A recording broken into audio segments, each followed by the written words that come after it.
the greatest ever drivers in Formula One? Well, opinions differ, but I've chosen my top 10 from the hundreds of Grand Prix drivers I've seen and admired over the years. Now, it's hard to compare drivers from different generations because of their different circumstances, but these are my heroes, the men who've most impressed me. You may well disagree. Off we go then. Now, my number 10 is the one I know best of all, Nigel Mansell. I saw all of Nigel's 187 Grand Prix, his 31 victories, and, of course, the 5 British Grand Prix wins that made him a great national hero. While Nigel may have had both admirers and critics within the closed world of Formula One, he really took the British public by the throat. No racing driver before or since has ever captured their imagination quite so much. He managed to give the fans who dreamt of being world champion the feeling that they could do it too, for they knew the sacrifices he had made to find the money to break into Formula One. The money that we'd sort of saved and put together in this house and the things I'd sold in 7 weeks was spent, and more money I might add, because I borrowed more money. And then after 7 weeks, everything had gone. You know, and you sit there, you got no house, you got no drive, all you've got is a lovely wife, and no job. He's overdone it. From his early days in Formula Ford in the 70s, I certainly felt Nigel's determination would pay off. But there is the new leader, the man who is being tipped as a future Formula One ace. After a Formula 3 crash where he crushed a vertebra in his neck, Mansell was told he'd have to stay in hospital for 6 months. But the following week he was offered a test drive with Lotus and Nigel discharged himself. His gamble worked and he was hired as a driver for 1980. It was 5 hard-fought years and 72 Grand Prix before Mansell won his first race.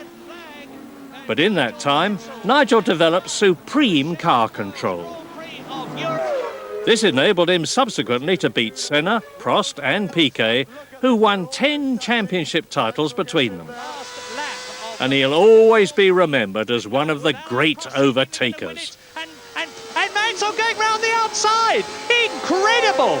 In 10 races, Once he had a sniff of victory, he was mighty hard to beat. Oh, fantastic! In front of his adoring home crowd at Silverstone, having been delayed by a pit stop, he sold his teammate Piquet this dummy at 180 miles an hour and went on to win. Nigel exploited the drama of Formula One, playing to the crowds and emphasising the hardships of a race. Surely that's too much even for him. And it is. He's fainted. The engine or electrical problem. Some of the team managers he worked with said he was difficult and a moaner. Nigel was very sensitive to such criticism. Luck wasn't always with him. In the last race in 1986 at Adelaide, he'd certainly have been champion if his tyre hadn't exploded. And look at that! And colossally, that's Mansell! And when he finally became champion in 1992, it was just reward for over 20 years of gritty self-belief. And he's world champion!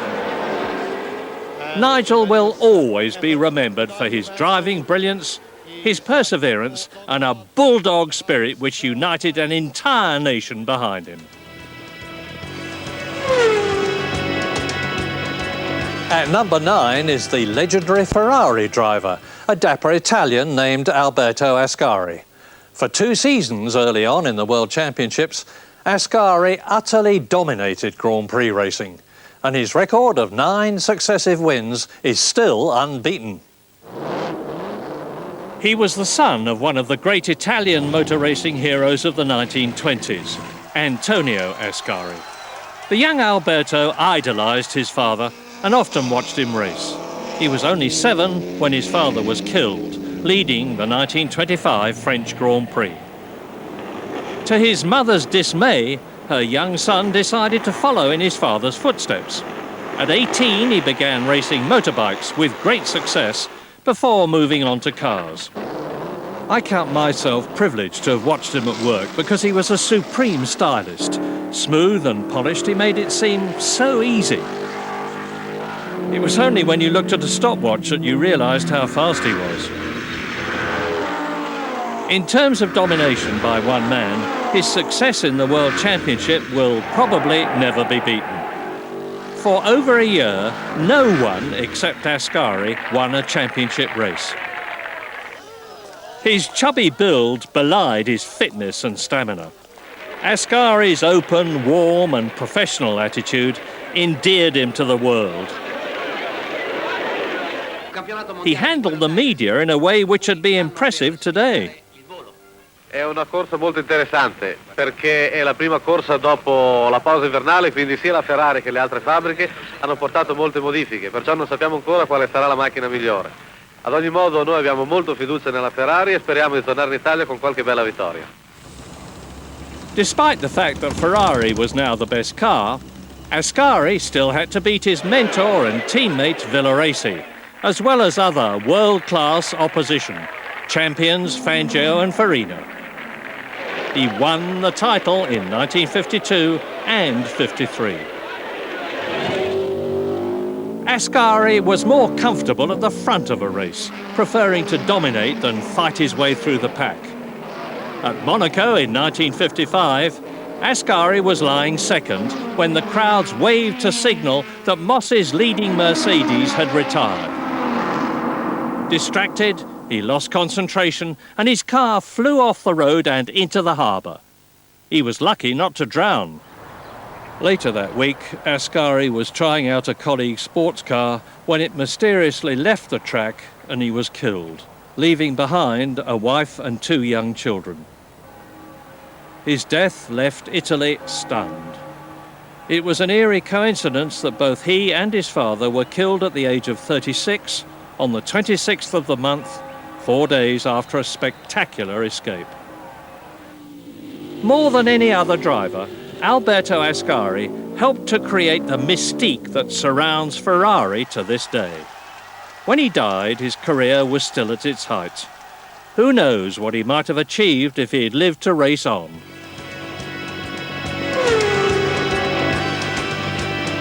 At number 8 is a man who wasn't just a remarkable racing driver, but is a remarkable human being. From Vienna, it's the great Niki Lauda. Niki drove in 171 Grand Prix from 1971 until 1985. Racing against the likes of Stewart, Fittipaldi, Hunt, Piquet and Prost, he won 25 races and 3 world championships. It all started when a teenage Niki got hold of a Volkswagen Beetle. Although his wealthy father was against it, Niki was determined to race. Virtually disowned, he left home and cannily used his father's reputation to get a bank loan.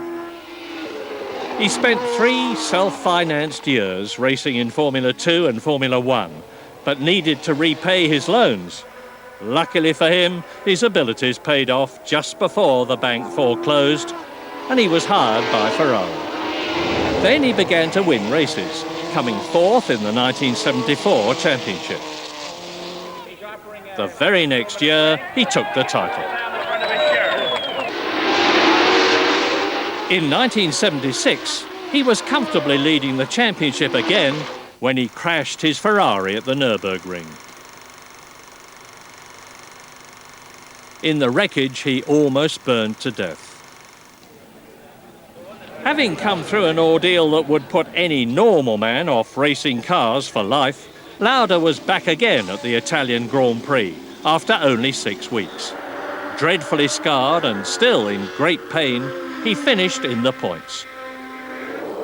Lauda might still have won the championship that year, but he withdrew from the final race in Japan, saying the conditions were too dangerous. In making this principled stand, he demonstrated yet another sort of courage. And he still only lost the championship to James Hunt by a single point. His experiences had enabled him to put the dangers of motor racing into perspective. I like the car, and I like to go over 100 miles an hour. I like to take chances. I like to take the risk. So this is one part. But I don't like to die going down the stairs because I think that's stupid. Lauda was never seduced by public glory or fame and success. The contest within himself was what motivated him. Nicky went on showing that he was his own man. Before the end of the 1979 season, he suddenly retired, saying he was fed up with driving round in circles. Instead, he founded an airline and took on the major companies with all the competitive aggression he'd brought to his racing. Then, 3 years later, to help finance his airline, he decided to return. Other Formula One drivers had retired and come back, usually without much success. But Lauda declared he'd be a winner again within 3 races. It was a bold claim, but sure enough, at Long Beach in California, he won in his 3rd race back. But that he has won. He went on to become champion a 3rd time at the age of 35. There he is. There is the world champion of 1984. And made no secret that this final title was the sweetest. Niki Lauda battled throughout his racing life against great drivers and adverse circumstances, maintaining his practical yet positive approach. He may have lacked the outward charisma of those above him on my top 10, but there's no doubt he's a most extraordinary man. At number 7, a man who arrived in Formula One when safety was virtually non-existent and death was frequent. He not only became a superstar, but conducted a crusade to make Formula One safer. It's the Flying Scot, Jackie Stewart. Jackie raced in 99 Grand Prix from 1965 to 1973, winning 27 of them and 3 World Championships. In many ways, Jackie was the first of the modern sporting superstars. A self-styled public figure with fashionable clothing and hairstyle, he befriended royalty and was treated like a rock star. As stylish out of the car as he was in it, he was extremely articulate about his craft. The spectacular driver is never the quick one. The spectacular driver usually goes slower because of all the mistakes and all the heroics he's going through. And in fact, you want to settle things down very quietly and very sedately. And if you drive very easily and let it flow, your chances are the slowest way is the fastest way, and you don't make mistakes.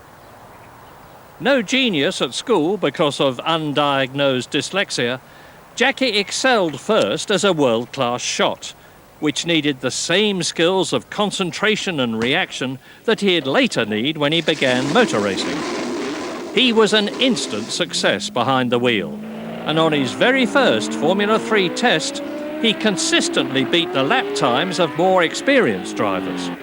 It wasn't long before he moved up to Formula 1.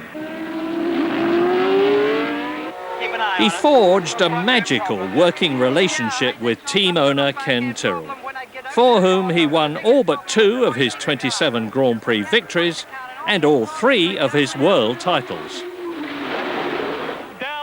Throughout his career, Stewart faced stiff competition. One of the most exciting races I ever commentated on was the 1969 Italian Grand Prix. Can Stewart hold the line on this, the last lap? And it's going to be a French Matra to win. It must be. It's over the line together. And it's almost a dead heat. It's Jackie Stewart, Rich, Beltoise and McLaren. Nobody has ever seen the finish of a motor race like that. Jackie worked hard at everything, not just his driving. His detailed cerebral approach was new in the 1960s, as was his determination to make racing safer. This made him unpopular, but there are drivers today who owe their lives to his crusading zeal. In our sport, we seem to breed a certain type of man that walks down memory lane and says, it's a lovely day, it's a beautiful lane, memory lane anyway, it's a very happy place to be. And we didn't have these things, so why should those chaps now have them? They're getting paid to do a thing that we never got paid to do. They should have danger. Jackie Stewart retired at the pinnacle of his career, putting his family before future racing glories. He planned to retire after the last race of 1973, but then tragedy struck. His close friend and teammate Francois Sever was killed in practice. The Tyrrell team withdrew, and Jackie never raced in what would have been his 100th Grand Prix. Now chairman of his own team, Stewart still displays the same qualities he did as a driver. Positive, professional, and with meticulous attention to detail. Jackie's someone who'd have been a success in life whatever he'd done. It's to the sport's huge benefit that he chose Formula One. 4 down, 6 to go. We've got to take a break now, but my next driver is someone you'll be seeing on the grid this weekend.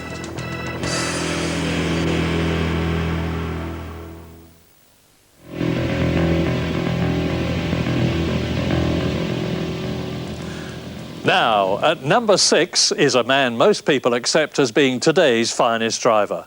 From Germany, it's Michael Schumacher, the youngest ever world champion. At the age of 30, Michael's already won 33 Grand Prix and 2 World Championships. And he's really worked for his success. Michael was racing karts almost before he could read and write. And by the age of 15, he was German junior kart champion. After becoming German Formula Ford and then Formula 3 champion, Michael starred in the Mercedes sports car team on the way to achieving his ultimate goal of Formula One.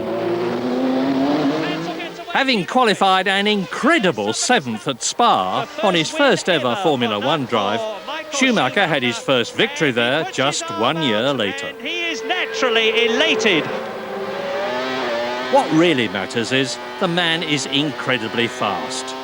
Watch how he carries his speed through the corners as he goes for the ultimate qualifying lap, and you'll see at once that his is a very special talent. I think the main ability I have is that I have a good feeling for the limit. I'm able to run the car for almost 100% on the limit, and that's probably the difference in style, where someone has the ability to do that in the entry of the corner but not in mid-corner, and then the exit again, or the other way around, and I can almost do this all the way around the corner. Because Schumacher is consistently closing. In assessing a driver's greatness, you have to look at the use he makes of his equipment. Michael Schumacher is perfectly fairly holding on to his racing line. He's not doing anything wrong. He's in the lead. A magnificent... Schumacher won back-to-back championships for Benetton when they didn't really have the best car. On the grid. Now, if that's happened to him... And in 1997 and 98, he nearly won the title again, even though his Ferrari wasn't the top car. Fantastic! Häkkinen fights back. This is magnificent. And Schumacher goes through. A wet track can be a great leveller of car differences, and Schumacher's natural talent means that in extreme driving conditions, he is extraordinary. And Schumacher has brilliantly worked his way up. Michael Schumacher is the epitome of the modern Formula One driver. He works prodigiously hard at every aspect of the business, from dealing with the media to gathering the team around him and uniting their sense of purpose. However, there's no shortage of people who'll tell you Schumacher is arrogant. I've never found him to be, but then I've never had to drive against him. But I accept that there is a contentious side to Schumacher. The collision with Hill in Australia that won him the 1994 championship. The collision with Villeneuve in Spain that backfired on him. Out goes Michael Schumacher. That didn't work. The collision with Coulthard in Argentina that won him the race. Schumacher's often behaved controversially, but I'm less willing to condemn him than many in Formula One. And he certainly makes no apology for his ruthless will to win. I don't believe I'm doing anything on top of the regulation, in my view. I'm fighting very hard. I'm trying to use every inch. I'm trying to use everything what is within the rules. I've put Schumacher at number 6 because he's only just 30 and his best racing could still be ahead of him. A man with a readiness to go to the limit and beyond. Despite his incredible skill, he has displayed flaws. But I believe he'll get better and better. In fact, in my view, he could go on to become the greatest of all time.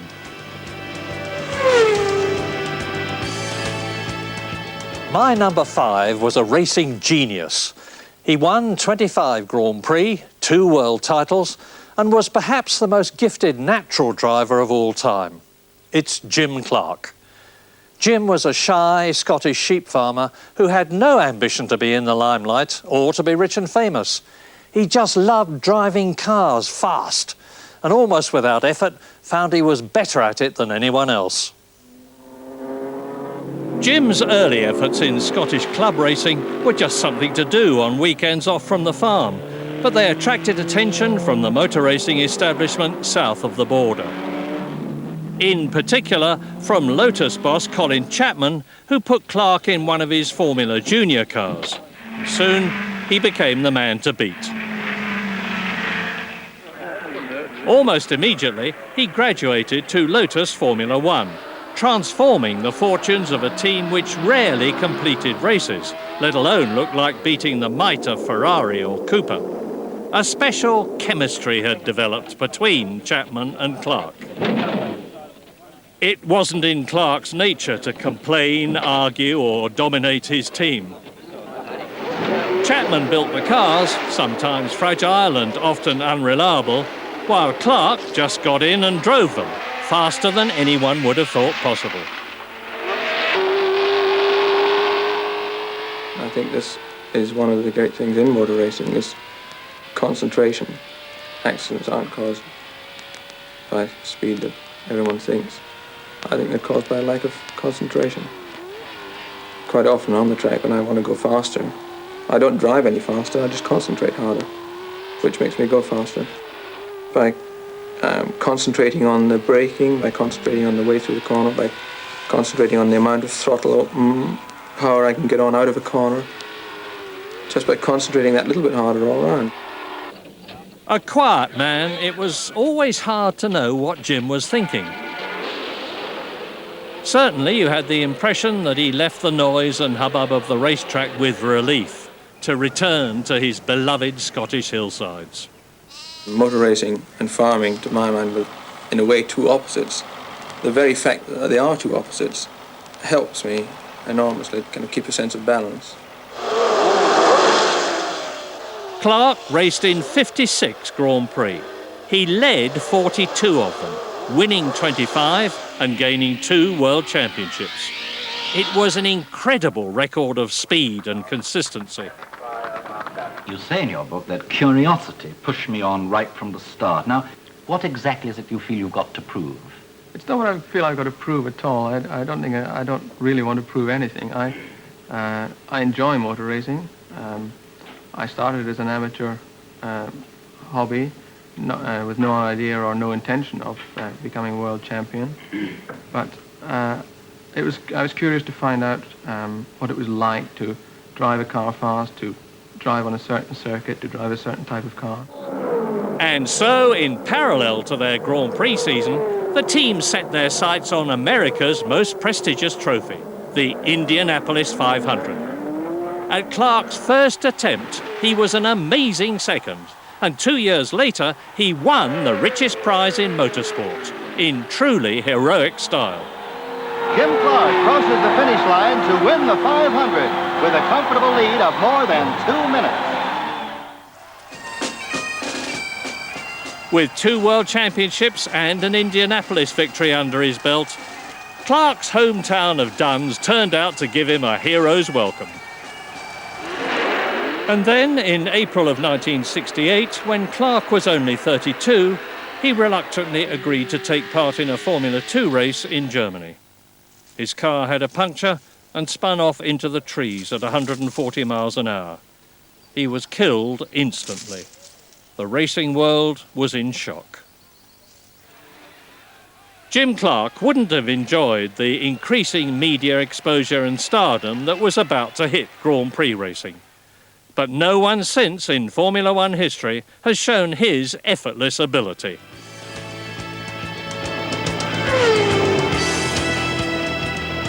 At number 4, my next driver is a living legend.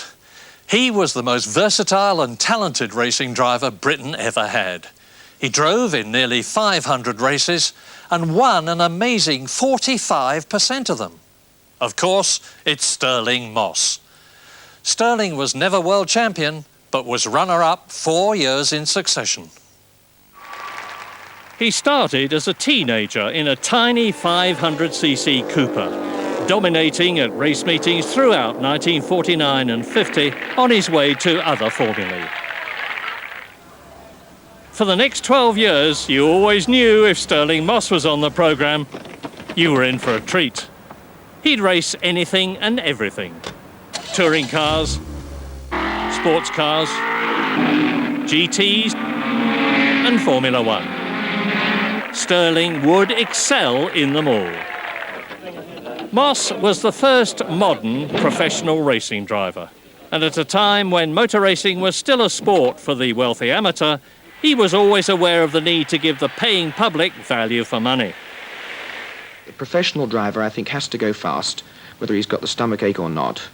And if he gets into a car, he's expected to go faster than any other amateur's gone in that car, whether he knows the car or whether he knows the circuit or not, it doesn't really matter. You are expected always to give your best. Stirling's dogged patriotism always motivated him to drive British cars at a time when British cars weren't winners. It was only in 1954 when his father persuaded him into a faster, Italian-made Maserati that Stirling's talents were recognised on the world stage. Mercedes snapped him up for the following season. And with the German team, Moss was able to compete with the world's best. But Stirling continued to dream of winning for Britain. At Aintree that year, he scored an historic win, the first Briton to win the British Grand Prix. And the crowds rise to greet Moss, and Moss is waving Fangio up, and they're going to go across the line, giving the victory to Stirling Moss of Great Britain. Stirling's unique style made it all seem effortless. His calm look in the car, reclining, arms outstretched, head back, was a joy to behold. When another driver let him by, he'd make a public display of courtesy and wave as he went ahead. But for Stirling, it was a serious business. What does worry me is if I think that I've driven a bad race. That would really worry me. Whether I won it or lost it doesn't really matter. It's annoying if you go out in a race, you know you're leading it or you're well positioned and then suddenly something breaks. This is annoying, it's frustrating, but it doesn't worry me. In 1957, onto the scene came the British Van Wall. In it, Moss won 3 great races, but none more satisfying than at Aintree, when he took the first ever British Grand Prix win in a British car, something he'd been striving for all his life. Outside Formula One, his versatility shone. In my view, his finest race of all was the 1955 Mia Emilia, in which he averaged an incredible 98 miles an hour on 1,000 miles of winding public roads around Italy to become the only Briton ever to win this legendary race. But the closest Stirling ever came to winning the World Championship was in 1958. That year, he defended his rival, Mike Hawthorne, against an accusation of cheating and got a race result reinstated for him. His gentlemanly act, unimaginable in today's cut-and-thrust world, had cost him the title, although on today's point system, he would have been champion.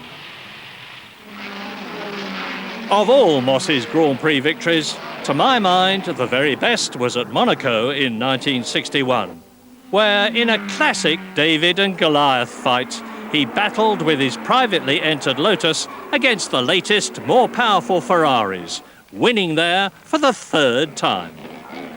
if you can take a private car and then beat the factory with their very latest cars, it is far more exhilarating than taking the same as they've got and then sort of saying, well, it's a good car.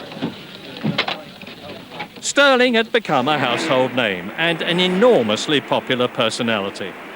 But at Goodwood on Easter Monday 1962, fighting back after a long time in the pits, he had the shocking and unexplained accident that ended his professional career. Moss nearly died, and the entire country held its breath while he lay unconscious for a whole month. After a long convalescence, he announced his retirement. He subsequently regretted it, and today, nearly 70 years old, he's still racing historic cars with all his old style. Stirling is a national institution. He's the finest racing driver we've ever had, and why the powers that be haven't created him Lord Moss of motorsport is beyond me. Stirling Moss just failed to make my all-time podium. So, which three drivers are on it? Find out after the break.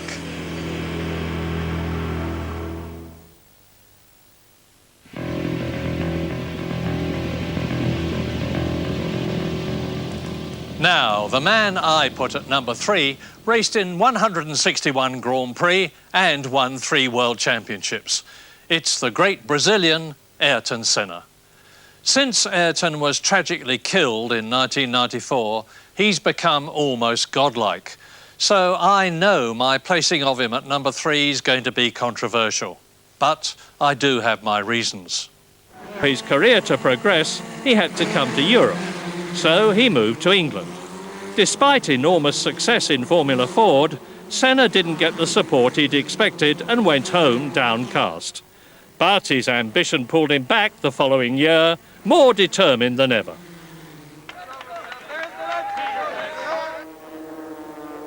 And then, in Formula 3, Senna soon made his mark. He took the championship, beating my friend and colleague Martin Brundle into second place. Formula 1 was beckoning. And in Portugal, 1985, only his second year of Formula 1, Senna totally dominated in the wet. In a race which less than half the field completed, he led from pole to flag. He won by more than a minute to claim his first Grand Prix victory. And Senna has won. Senna's capacity for hard work and analytical detail was immense. He had spent longer with his mechanics working on the car than any other driver. His results were stupendous. He competed in 161 Grand Prix, leading for nearly 3,000 laps, more than anyone before or since. And he won 41 times. In qualifying, Senna was simply awe-inspiring. And his total of 65 pole positions will probably never be beaten. One of Senna's most memorable races, again in the wet, was the European Grand Prix in 1993 at Donington. Back in 5th place and taking what looked like an impossible line on the wrong side of the track, he managed not only to out-accelerate Schumacher, but drive round the outside of Wendlinger as well. Continuing with some truly astonishing and risky moves, Senna amazingly moved up to first place in the space of the first lap. He went on to win the race by nearly a lap. Ayrton Senna's view of the dangers of motor racing was fatalistic. And you can be gone, just in a fraction of a second. This is part of your life, and you either face it in a professional, in a cool manner. His dedication to winning was total, and his God-fearing self-belief was immense. In fact, Ayrton possessed a ruthless... Now, I acknowledge Senna's almost superhuman talent at the wheel and his towering spirit as a competitor. But I can't forget that he decided to resolve the 1990 World Championship by deliberately crashing into Alain Prost at the first corner of the Japanese Grand Prix. Senna is trying to go through on the inside, and it's happened immediately. This is amazing. He denied at the time that it was deliberate, but admitted it a long time later. It was this flaw in Senna's character which reluctantly stops me giving him the higher placing that his unique skill and personality deserved. Senna achieved an incredible amount in his 34 years. His tragic death left the world stunned, and his funeral brought Brazil to a total standstill. Charisma is an overworked word these days, but when you were in the presence of Ayrton Senna, there really was an aura. You knew this man was a superstar.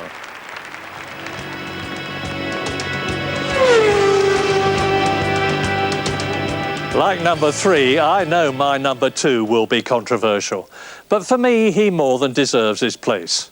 Firstly, he's the most successful Formula One driver ever in terms of wins and championship points. And secondly, in spite of the immense pressures of modern racing, he's always managed to retain his charm and sportsmanship. It's Frenchman Alain Prost. Alain is much admired and highly respected in the sport, in which he's still very much involved. If greatness were just a matter of statistics, Prost would stand head and shoulders above the rest. During his career, he won an incredible 51 Grand Prix, 10 more than any other driver in history, on the way to 4 World Championships. But of course, it's not just about statistics. Alain Prost was always a perfectionist, a man who planned every race in strategic detail. Analysis, he said, was the key to getting advancement out of every success and every failure. That's why he was called the Professor.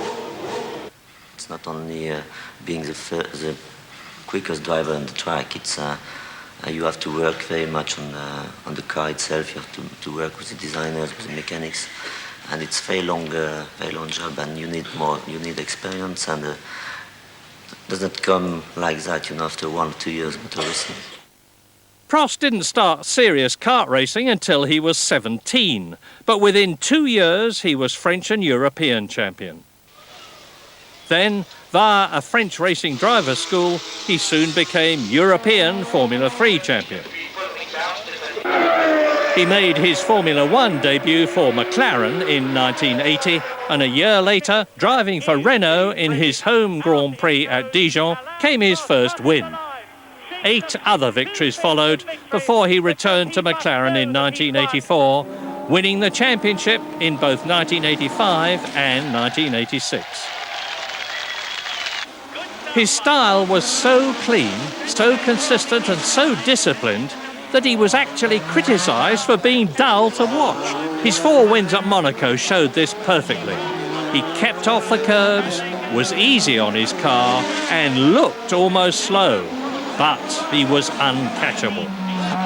1988 was his 6th season with McLaren, by now a double world champion and the dominant force in the team, when Ayrton Senna joined as his teammate. At first, it was all smiles. I think it's gonna get more and more exciting, the championship. Is it possible to be equal? The championship? No. Shit. Can only be one winner. That year, the McLaren won just about everything. Prost scored more points, but Senna had more wins and ended up champion. But relations between the two had deteriorated. The next year came the first of 2. Oh my goodness, this is fantastic! And that means to say that Prost has won the World Championship. Alain Prost's drive and ambition were combined with a stable common sense and a refusal to take risks for no purpose. In the 1989 Adelaide Grand Prix, torrential rain left the track waterlogged, and Prost tried in vain to get the race stopped. After 1 lap, he withdrew in protest at the dangerous conditions, which later spectacularly defeated Senna. Prost was a clever politician, and he knew how to exploit the media. But he was always good-humoured, courteous and direct. And he did as much work on his personal relationship with the team as he did on sorting out his car. In 1990, unhappy with the atmosphere at McLaren, Alain moved to Ferrari. He won 5 races, but again lost the title to Senna. Prost's strategic talent was amazing. In the 1990 Mexican Grand Prix, he started 13th, but by intelligently preserving his tyres, was able to move up through the field. Alain Prost, the world champion, winning in Mexico. In his second year at Ferrari, Prost fell out with the management and was fired. He spent a year away from the cockpit, but came back for one more season in 1993 with Williams. The old magic was undimmed. He won 7 races and took his 4th title.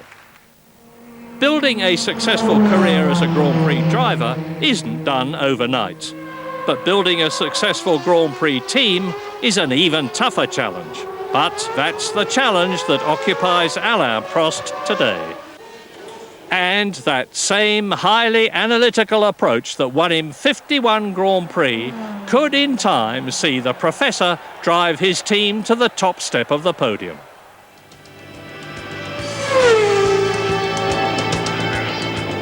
So now we come to my number 1. For me, the greatest Formula One driver of all time was a bandy-legged, tubby Argentinian with cool, piercing eyes, Juan Manuel Fangio. Although Fangio raced in Formula One for only 7 seasons, he was world champion 5 times, runner-up twice, and won an incredible 47% of the Grand Prix he drove in. I was lucky enough to see many of his great drives and to have known him personally. When he retired at the age of 47, he had become a legend worldwide. Fangio didn't conform to the boy's own image of a dashing young daredevil racer. He was nearly 39 when he competed in his first Grand Prix. His relentless speed in any kind of car showed more on the stopwatch than in his smooth progress round the track. He could push a car to the absolute limit, yet he was never a flamboyant driver.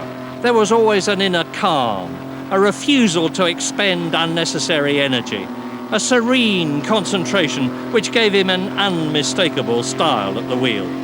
Bueno, el estilo se va cumpliendo con el tiempo. Nadie nació sabiendo. Yo al principio, cuando yo corría, todo lo agarraba fuerte. Hasta me lastimaba las manos. Después comprendí que no era necesario. Con los dedos se manejaba mejor. Starting out as a humble, self-taught mechanic, Fangio first came to fame in his homeland, driving modified Chevrolet sedans in South American road races that lasted for days at a time. These developed the extraordinary stamina and depths of resourcefulness which had given him strength throughout his career. After he won the biggest of all cross-country races, from Argentina through Bolivia to Peru and back, his national motor club paid for him to race in Europe. Already 38 years old, this unknown Latin won 3 races in a row and Europe woke up. During the 1950s, Fangio dominated Grand Prix racing. He often competed against men half his age, and his record of 5 World Championship titles is unbroken to this day. As intelligent in business as he was behind the wheel, Fangio only ever signed year-long contracts, so was always in the right team at the right time. Recognised as the best, he had his pick of drives, and he made exceptional use of it. Alfa Romeo, Mercedes, Ferrari and Maserati. He won the championship for all 4 constructors. Fangio spearheaded the much-heralded Mercedes-Benz return to Grand Prix racing and led their 2-year domination of the sport, winning 10 of the 14 Grand Prix.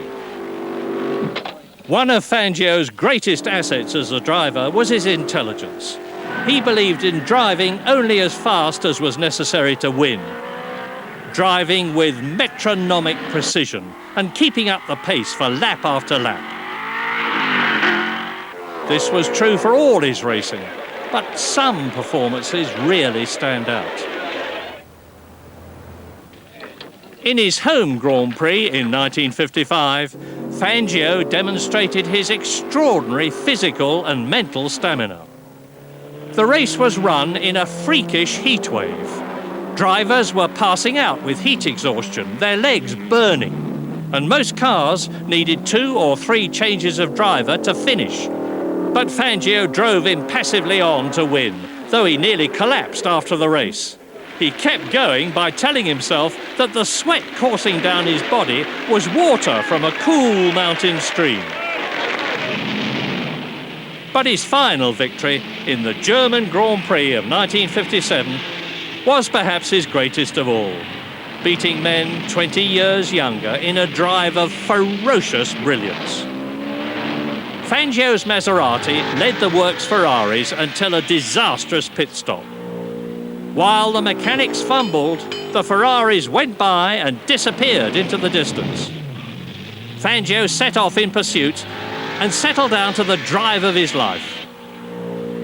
He broke the lap record 10 times and made up 3/4 of a minute on the Ferraris. And with just 2 laps to go, passed both of them to win.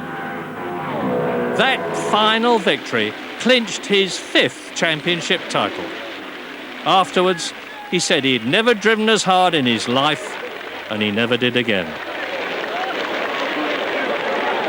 For me, Fangio was simply the best, and I'm proud to have known him. He was an artist in the cockpit, terrifyingly fast and a dauntless competitor. But he wasn't flamboyant, and he didn't play to the gallery. Out of the car, he was calm, courteous, friendly and patient towards his public. Universally liked and revered on the track and off it, Fangio was both a gentleman and a sportsman. So, there we are. Sadly, great drivers like Sir Jack Brabham, Emerson Fittipaldi, Graham Hill and Nelson Piquet, who won 10 world championships between them, haven't made my top 10. But they may well make yours. In time, I'm sure there'll be other truly great drivers. But for now, the 10 I've spotlighted this evening stand for me as the greatest of all time in the sport I love.